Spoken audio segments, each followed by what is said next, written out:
to the Holland, they text somebody at the next table. They may text people at the same table. What happens to human communication? Anyway, let me speed up here a little bit.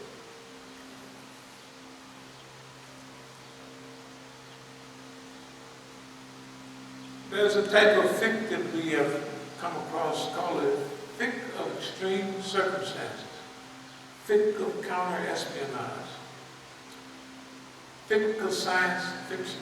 All of that is not making it up. But that is the fiqh, that is the type of thinking that we need to produce this world that we're visualizing. We call it unending Star Trek. Star Trek, you're always in it, because the world is always moving.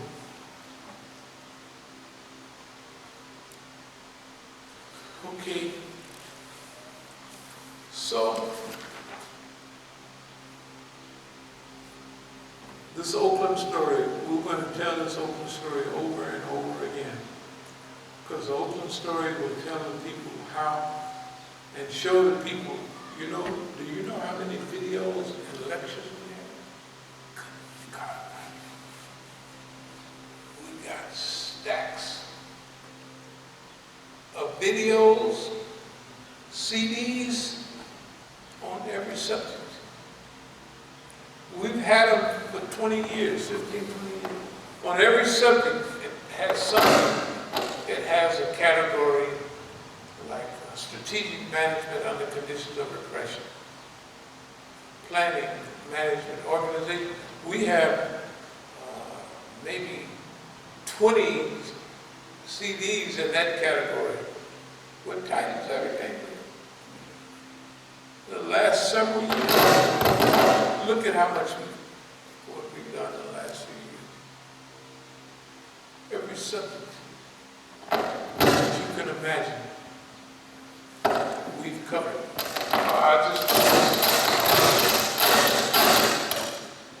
Up here, is that about right now? Yeah. Okay, that's fine. All right.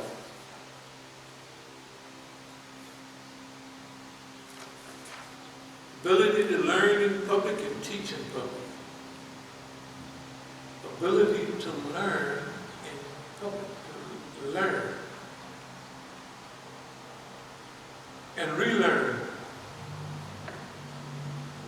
When I was watching Simon Bolivar the other night, last night, that was not a new lesson. I've been knowing that I've been knowing that for 30, 40 years. That the system uses material to grab people. Okay, but I relearned, and that's just what I needed to see last night.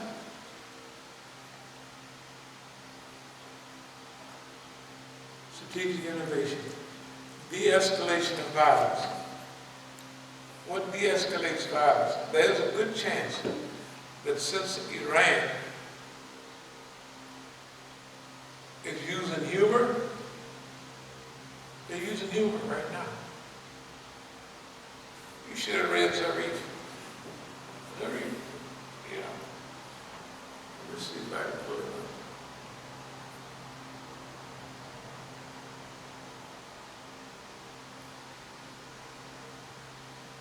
Short war with Iran, an illusion, Zarif. He said a short war with Iran? That's an illusion. Because Don said, what did Don say here?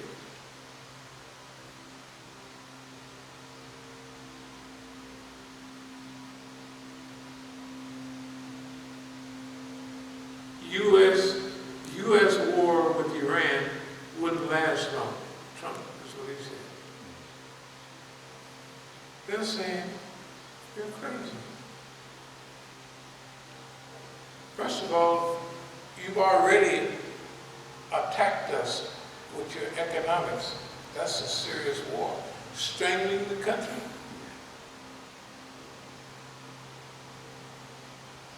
They're talking our language now. Zarif them? Zarif was a moderate. He wanted to dialogue with the U.S. He's the one that helped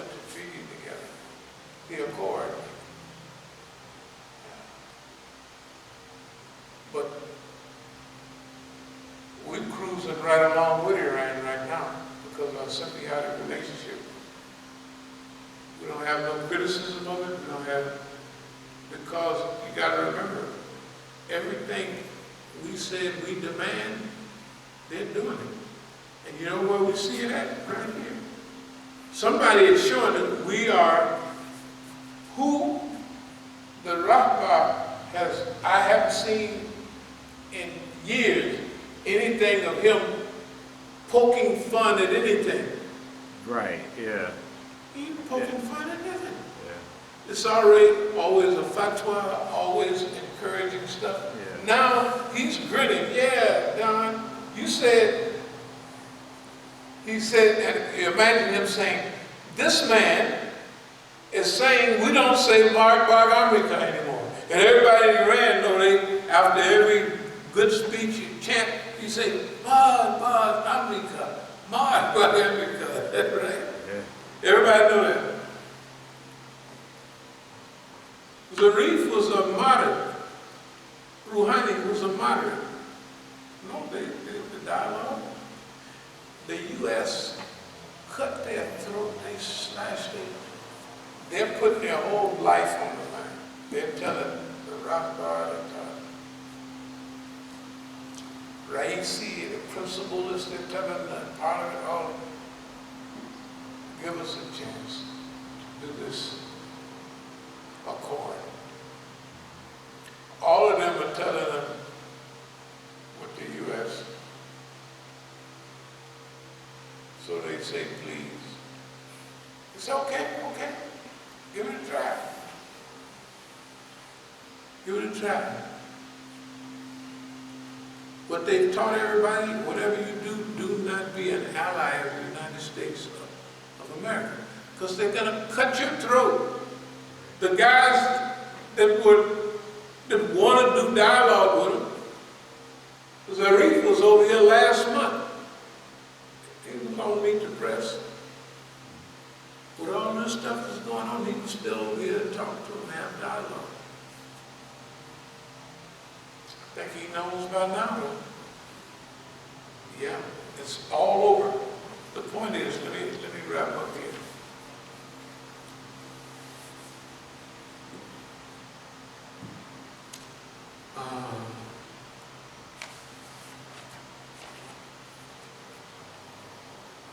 That might be just about what we wanted to say for.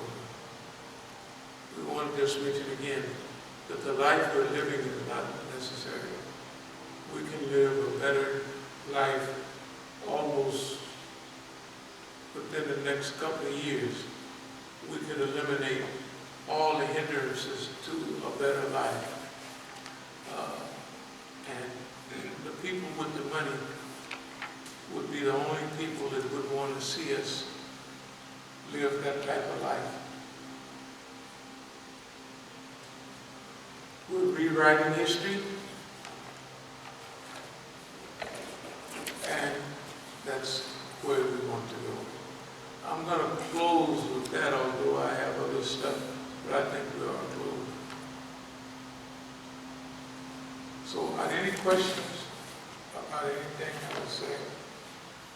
Yeah, actually, I have a question. It's, I know we talk about a lot of new worldisms, and, trying to make the world a better place and the whole paradigm shift. But at least in my mind, one of the big issues that we're going to have to get past is just the money issue. Everybody looks through things monetarily. Yeah. And in order to do what we need to do, yes, we got to go beyond money. So maybe you could talk a little bit about that. How can we get past the money issue? Okay. Money problem. There we go. I believe during this stage, like right now, I believe we're going to go to California and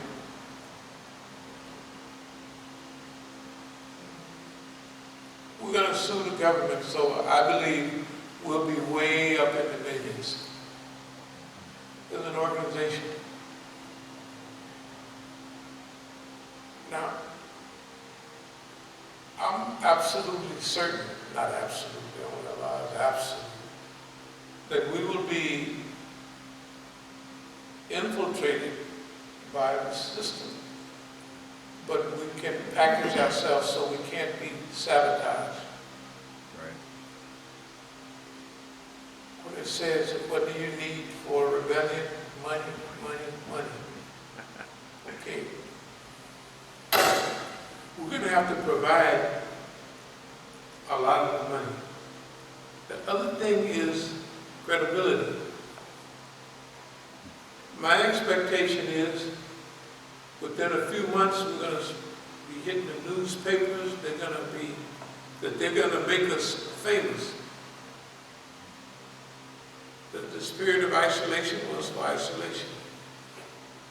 Let's say it was for, remember, if we win a $40 million case, it has to get to the newspaper. Right. Suppose we got three $40 million cases. We got property. That's one thing. We got the abuse of the system. That's another. We got our banking thing. We can't just, I think they're all, what do they say about this, what was it, like a slam dunk. I think that, okay, we're not depending on that, don't get me wrong. We go into California to get busy. A sideline is the court system and all of that. But the court system is also a teaching system. As we teach what we've been dealing with, well, y'all been dealing with that. That's what superheroes do. Well, we're technically superheroes. That's what we are right now. Been that. This is probably the second or third stage of superheroism. And the first stage was heroism. Heroes are people that face a challenge. They turn a challenge into an opportunity.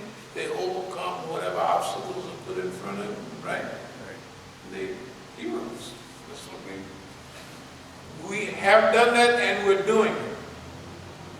So we see our future.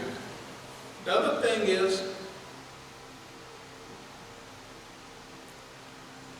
there's a lot of things tied to this that we just gonna cruise for a while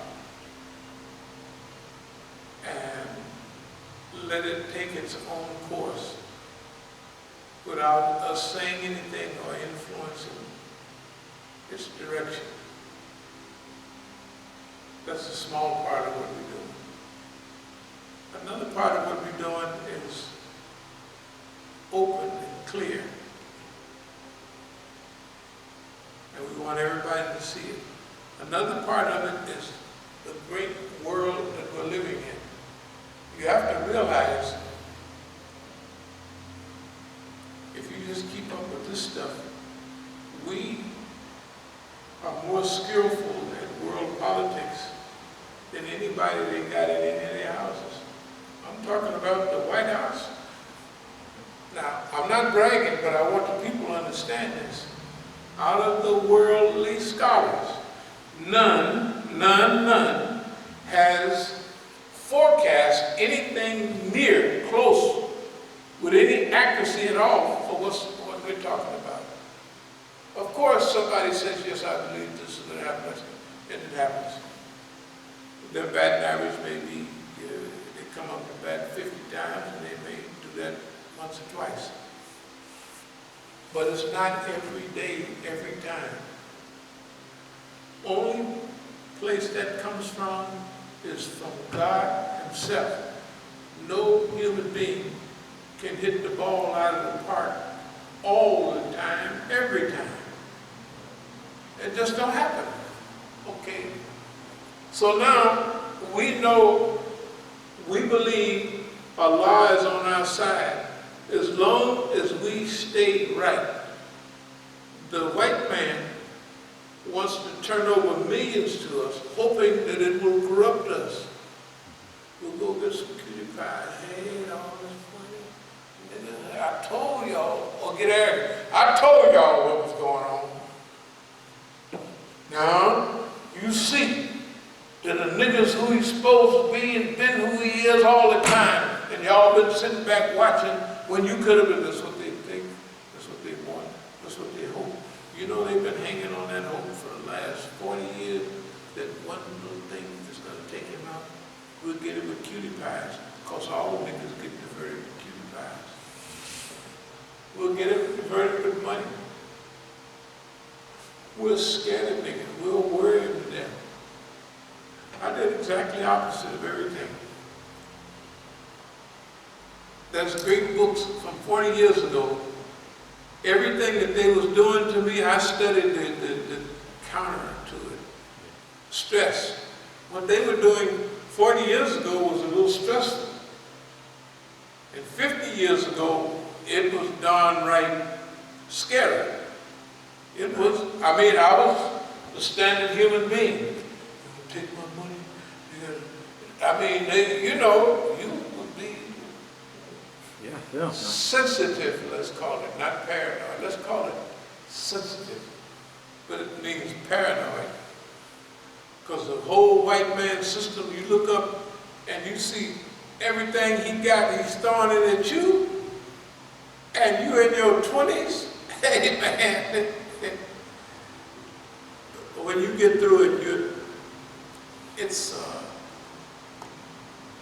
a perpetual God thinking that you don't have to live like that. That is, so you're in perpetual ruku and sajda to the one who deserves it.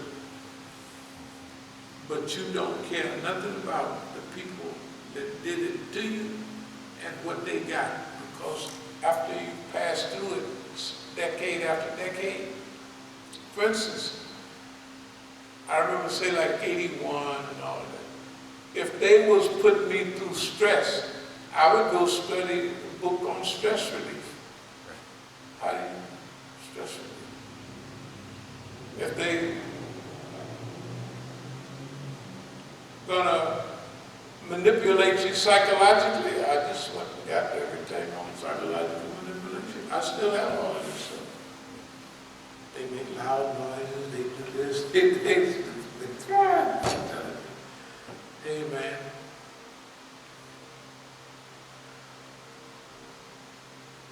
In answer to the question about money, that you may not have asked it, but that's a part of it. About ethics and morals. When Allah wants you to go somewhere, He trains you on how to get there. And after you arrive, it ain't nothing they can do. All those little petty things, they may be 40 years in behind, 30 years in behind. You may not have been sensitive. And the last time I remember talking to Brother Tufel about it, we referred to it in the language of Quran, a trifling annoyance. That's 25 years ago. The worst thing they was doing 25 years ago was we referred to it as a trifling annoyance at that time. Let's see here. Okay, it's moving toward that time. So, the question again, yeah, you can turn it towards yourself, and that's fine, just turn it over. Yeah. And we'll keep that one on. So, here's what we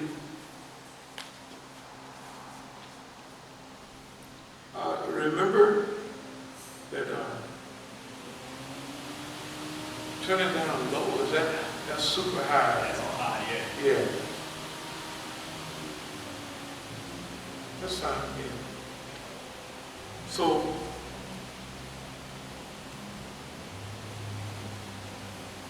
remember I always talk about staying focused. So that means whether it's wealth, whether it's, try to scare you, that stuff is out to lunch. Now, if they can't do it to me, they will begin to pretend to do it with people around me.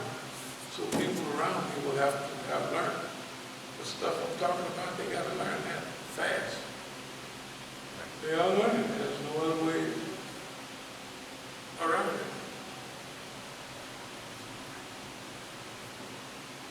So staying focused on what you're doing, that means that you keep doing what you're doing without any outside references.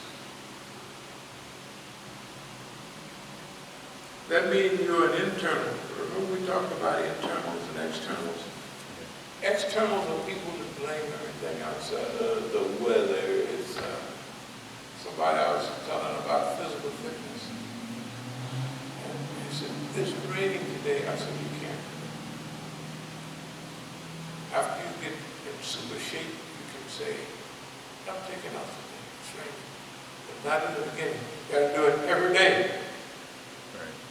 You gotta do it every day till you get addicted. Then you can take 2 days off a week. You can do what you want because you're addicted and you're gonna do that. So it's the thing about focus is that nothing distracts you from what you're doing. And if some way you do get distracted, it carries you around in a loop and there you are. Just like everything that they did to us to carry us away.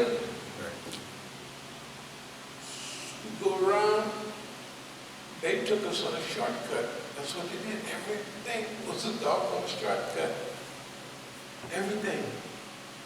It took us to, especially in the black days, I don't know how I would have got to where I was if they wouldn't have. They engineered that. And looked up 3 years later, we was manifesting a pure black power, black conscious, black liberation idea, in fact. Because all the people involved were young black people.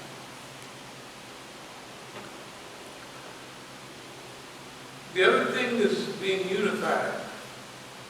Like I suggested Iran be unified. I suggested that the people who are leaders take a 25% pay cut so all the people in Iran will know they in it together. And that the people at the top are committed with them, along with them.